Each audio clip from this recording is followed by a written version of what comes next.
I loved it. I think it was a really high-quality game with a lot of moments for each game, for each team. Sorry, but I'm thrilled with the performance, with the attitude that we showed, with the personality and character that we played, especially in the second half. We're looking at Manchester City and we're just thinking, wow, what a team. You're above them, so wow.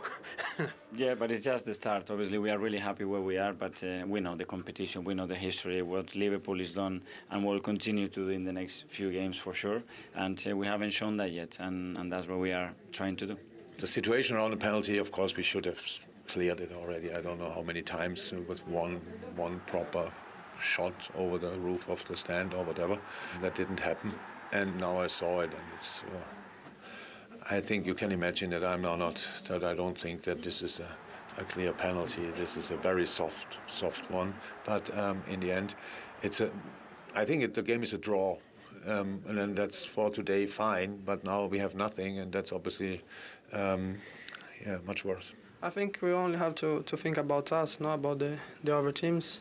And of course we are confident, and I think we need to keep going and go game by game, trying to win all of them. Everything Trent does at the moment and everything he doesn't do is analysed endlessly. I wanted to ask, I mean, I was assuming that it was the ankle problem why he came off. Yeah, he's injured, unfortunately, like Luis Diaz as well. Doesn't look good for both. So that's the icing on the cake for us today. I have to say, when Bukayo Saka came up to take that penalty, I have a screen so I can see the close-up.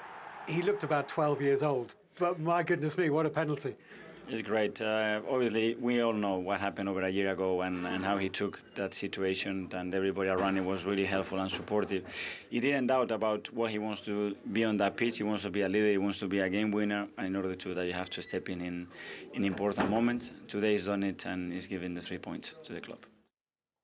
There's probably more discussion about Liverpool's defending than any other subjects at the moment in football, and we will do that in a little while. But that was a really good game. Well, sometimes analysis can be made simple for you by wonderful footballers playing with confidence. Yes, there are always aspects of a game that you want to look at in terms of tactics or mistakes. But today, Arsenal, the positivity was there for all to see. The two young lads playing left and right for them at the moment would be giving any defences in Europe or world football a problem. Great players can force teams into mistakes. They're relentless. They're so direct and so full of confidence at the moment. I mean, obviously to concede in the first minute of the game is a terrible start for Liverpool, but it's a brilliant goal and those two are involved. The rest of the first half was pretty even, actually, and Liverpool got back into the game, did really well. But look at this. Arsenal, a little bit against the run of play, have these two flying at the Liverpool back players. They're not just quick and skillful. They're now getting end products of their game. Spotting the runs, making the right passes, good decision-making. I love everything about Arsenal at the moment. They're well-balanced. They've got a great setup behind these lads that give them the freedom to go and cause problems. And I know you, Dion, were just as impressed as me. They did it all game, Dan, as well. And what I like about it as well, if there's a cross coming from the left-hand side, then you've got Saka on the right, making sure that ball doesn't go through, and the support they got as well. Listen, I never thought I'd say this, but, you know, Xhaka in there as well just allows them to go forward. Odegaard playing in that 10 allows them the freedom to do what they're good at, which is to be direct, to get the ball in the box, to be into goal-scoring positions. Look at Martinelli there. Sometimes, Dan, and you know this better than most, Dan, you don't have to move. Get yourself in a good position, and you are there in case. And that happened a lot in the game. And this is the penalty. I didn't think it was in normal time. And then, you know, you can just see that, you know, Thiago, he thinks he's there, but he actually kicks through the leg. I think it's a soft pen. I've got to say, I think it's a very soft pen, but it's a pen. And the referee gets it right.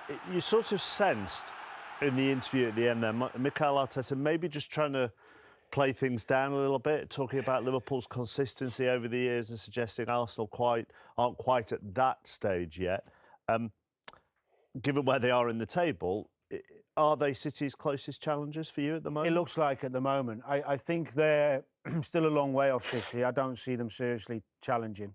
You don't? No, and the main reason is simply because they can't keep their best 11 fit all season.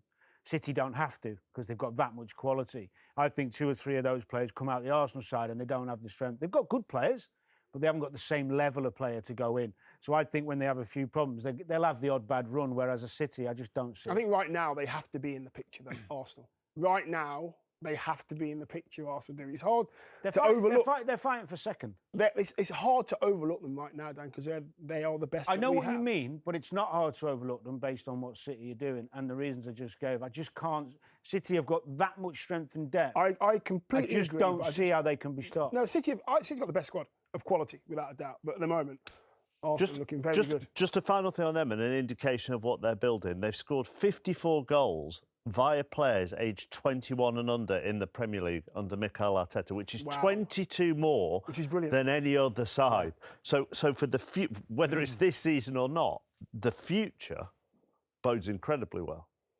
I think that's one of the strengths, you know, having this lovely blend of some experienced players with these young lads coming in. Arteta, he has a way of playing. They all know their jobs. They all know what they're doing. But more importantly, they play with a freedom. And with young players, if you've got a manager who gives you that freedom to express yourself, well, you've got a hell of a chance. And I think Arsenal and Mikel Arteta will like people saying that they're not quite, you know, just go under the radar slightly. Keep doing what you're doing.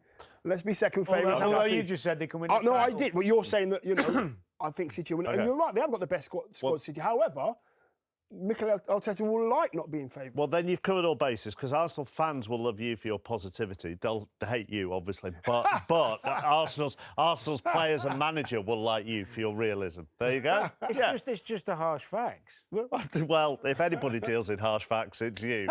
Right, Liverpool's defending. Yeah, listen, I don't know, just for the goal, you know, it's a 3-on-3, and I'm thinking to myself, well, this shouldn't be a problem, because here you can see we have now got a 3-on-3.